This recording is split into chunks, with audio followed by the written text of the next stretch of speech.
Okay, how you doing? I want to talk a little bit about something called free will. And when it comes to free will, it's almost a little bit like, sleight of hand, like it's trickery.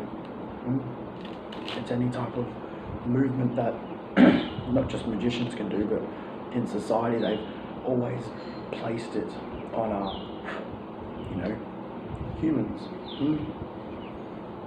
And it's always been like that. Like it's fake. Free will isn't real. It's a construct of the mind. And technically, what free will is, it's in a nutshell, it's imagination. Let's try to get this clear, yeah. So, they say like fear is a construct of the mind. But if we didn't have fear, we'd just like walk off a veranda and die. If we didn't have fear, we'd walk out in the traffic and get hit by a car. But the construct says like a man needs a big penis to please a woman, and that's not true. We figured that out already. But also, there's people out there that murder, and they think it's a good thing, like a moralistic, ethical thing to kill another. And people think it's nice to walk around and judge each other. And people think that they have the entitlement right to be angry towards each other and lash out physically, and violent. Violently would be the better word, yeah. And they actually think it's ethical and moral for them to justify their own emotions and disregard someone else's emotions.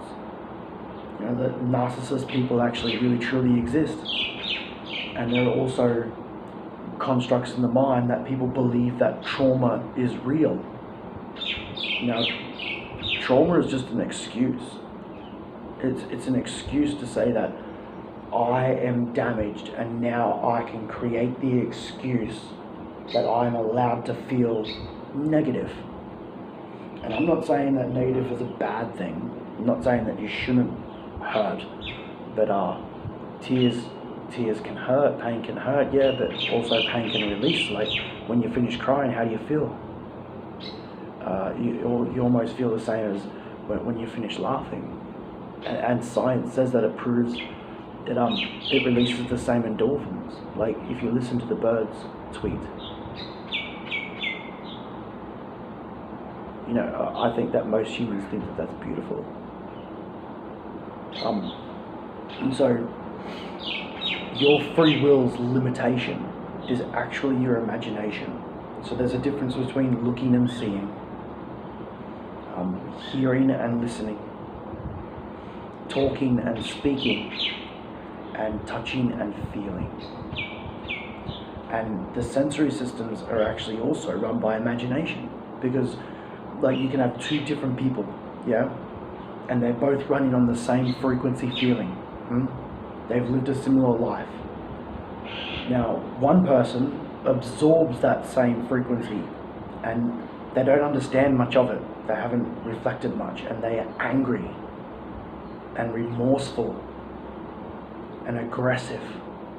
The other person, they might not understand much of it, but they're making the right choices and they don't absorb too much of it, because they're questioning it too often. They're constantly asking why towards that feeling. And I think that the people that ask why, it determines on their intention. But that person, the second one, would be motivated. So we realize that the same energy that makes us angry makes us motivated, gives us ambition and courage. Now, I can look at Dynamo and think, well, he's a better magician than me, which he is. He's got 20 years under his belt more than what I do. But if I say I can become that good, now I can transmute my envy and jealousy and transmute it into inspiration. Same energy. A heckler can bully me, and I can think, he's an arsehole, I don't deserve that treatment. I don't deserve to be spoken to like that. Or I can say, well, he is the one choosing to disregard me with his own thoughts, feelings, and actions. It's actually nothing to do with me. So even though someone is judging you, or picking on you, or criticizing you, or listening to someone else's crap, at the end of the day, it would only matter if it's true.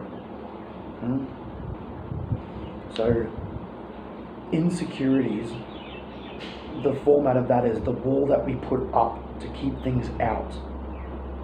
It's the same wall that keeps things in. It traps us in. Yeah?